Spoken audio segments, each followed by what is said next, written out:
memasang baliho, billboard, apalagi dalam situasi sulit seperti ini, dan kita tahu jumlahnya sangat besar, bukan hanya efek zero, tapi itu bisa malah berpotensi menjadi efek bumerang. Ini kan sebagai upaya untuk menggembok supaya nama Ganjar Pranowo tidak lagi dibicarakan sebagai kandidat capres dari PDIP. Billboard itu bicara banyak, minimal di level internal.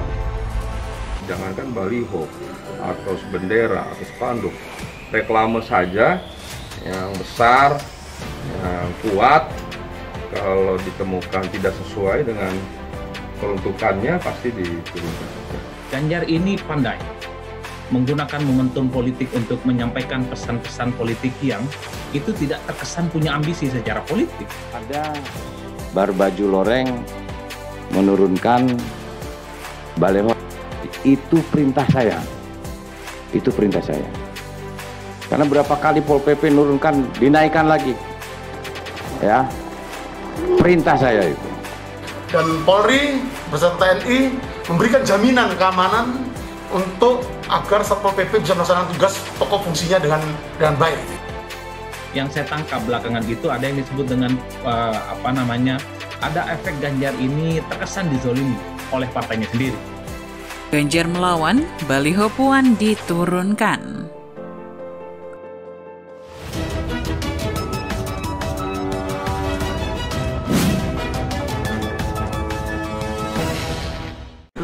Gak tahu dia mau masang apa itu.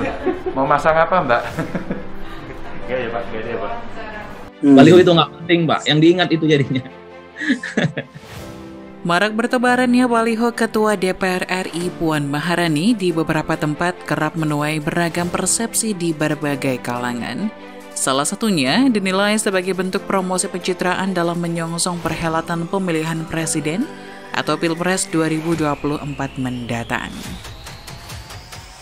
Baliho dipasang ini udah lama, nggak baru-baru aja. Nah kebetulan karena yang satu masang sekarang jadinya banyak. Ini juga spontanitas, nggak disuruh-suruh, makanya macem-macem modelnya juga kayak begitu.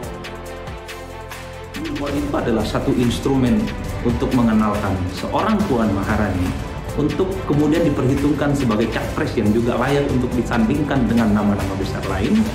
Jadi tidak ada yang kebetulan dalam politik. Berbagai baliho tersebut dinilai merupakan langkah untuk menghentikan kasakusuk Gubernur Jawa Tengah Ganjar Pranowo yang juga memiliki elektabilitas tinggi pada pesta demokrasi 5 tahunan tersebut. Baliho itu sebenarnya sekaligus ingin mengunci, menggembok supaya tidak ada lagi pembicaraan bahwa Capres 2024 dari PDIP itu Ganjar Pranowo. Masifnya pemasangan baliho Puan adalah untuk memperkenalkan ke publik kalau calon presiden dari partai berlambang banteng moncong putih itu ialah anak dari Megawati Soekarno Putri tersebut. Tak ada lagi pembicaraan Capres 2024 selain Puan, Capres PDIP ya Puan, dan itu sangat nyata dan jelas. Ini kan sebagai upaya untuk menggembok supaya nama Ganjar Pranowo tidak lagi dibicarakan sebagai kandidat capres dari PDIP. Billboard itu bicara banyak, minimal di level internal. Artinya, kerja-kerja politik partai itu bekerja untuk Puan, bukan untuk Ganjar. Karena baliho Ganjar kan tidak ada satupun yang muncul.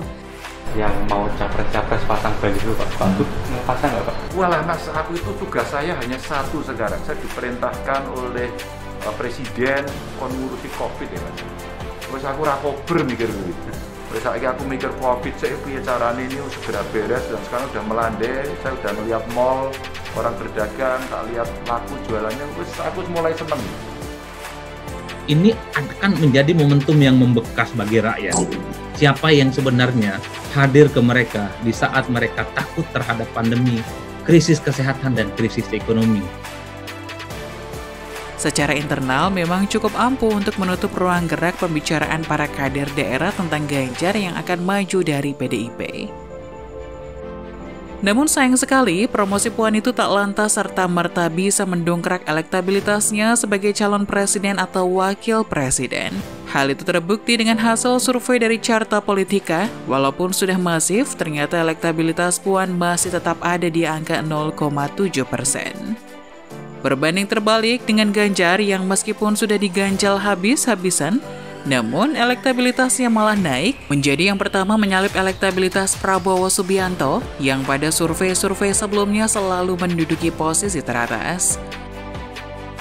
Baru-baru ini ada hal menarik terjadi pada baliho bergambar Puan yang terjadi di Jawa Tengah, atau lebih tepatnya di Kabupaten Sukoharjo yang bupatinya berasal dari PDIP juga.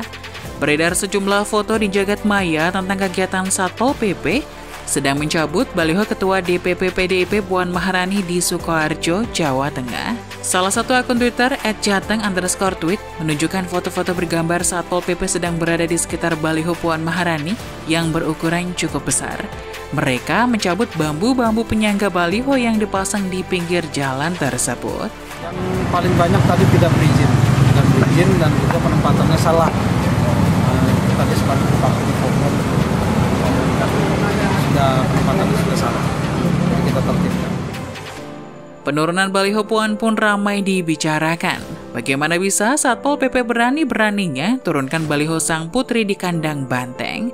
Berbagai spekulasi pun bermunculan.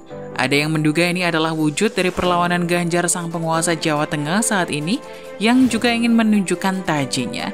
Mungkin Ganjar sudah mulai jengah karena harus terus-menerus dikepung oleh baliho yang tidak etis dipasang secara masif di kala pandemi sedang melanda sehingga beliau menginstruksikan langsung pada Bupati Sukoharjo untuk menurunkannya. Berarti kayaknya masyarakat hari ini lagi butuh itu. Kayaknya nggak pantas menunggu. Kenyataannya memang baliho tak jelas itu hanyalah merusak pemandangan saja. Seperti iklan pada umumnya, hanya mengganggu dan lebih baik di-skip saja. Namun saat dikonfirmasi, Kepala Satpol PP Sukoharjo Heru Indarjo membantah jika pihaknya telah mencabut baliho-baliho bergambar Ketua DPR RI, Puan Maharani. Menurutnya, tidak ada pencopotan baliho anggota DPR RI dari Dapil 5 Jawa Tengah itu. Kendati demikian, ia tak menampik adanya penertiban sejumlah baliho bergambar Puan di wilayah Kabupaten Sukoharjo. Itu kegiatan bulan Juni, tidak saat ini, dan itu dipasang di white area atau larangan untuk atribut parpol, jelasnya. Sesungguhnya Satpol PP secara rutin itu melakukan penertiban terkait baliho. Memang tugas tanggung jawab daripada Satpol PP untuk menertibkan, tidak hanya baliho spanduk, tapi juga reklame dan lain sebagainya. Menurut Heru, ada 3 baliho yang ditertibkan, yakni di wilayah Solo Baru, Kecamatan Grogol, dan di wilayah Sukoharjo Kota. Itu penertiban papan reklame di lokasi yang tidak sesuai peruntukannya, pungkas dia. Ada Barbaju Loreng menurunkan baliho. Itu perintah saya.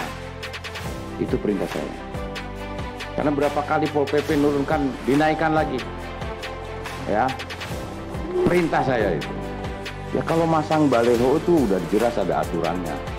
Ada bayar pajaknya, tempatnya juga sudah ditentukan. Jangan seenaknya sendiri. Inilah video amatir saat petugas gabungan dari TNI, Polri, dan Satpol PP menertibkan spanduk yang menyalahi aturan di Surakarta, Jawa Tengah. Penertiban spanduk yang menyalahi aturan ada di sejumlah lokasi yakni di Kecamatan Serengan, Lawayan, hingga Kecamatan Pasar Kliwon. Kapolresta Surakarta Kombes Pol Ade Safri menegaskan pihaknya akan menertibkan spanduk yang dipasang tidak sesuai aturan.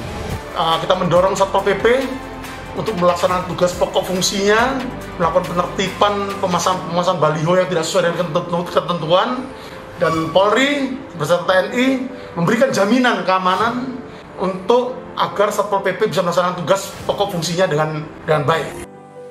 Reklame yang melanggar ketentuan itu jelas mengganggu ketertiban umum, pantas jika ditertibkan. Bagaimana nih menurut Anda?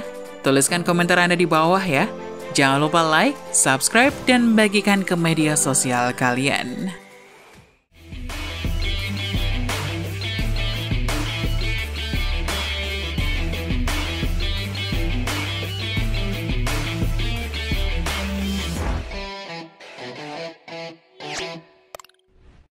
Jangan lupa untuk subscribe dan nyalakan lonceng notifikasinya.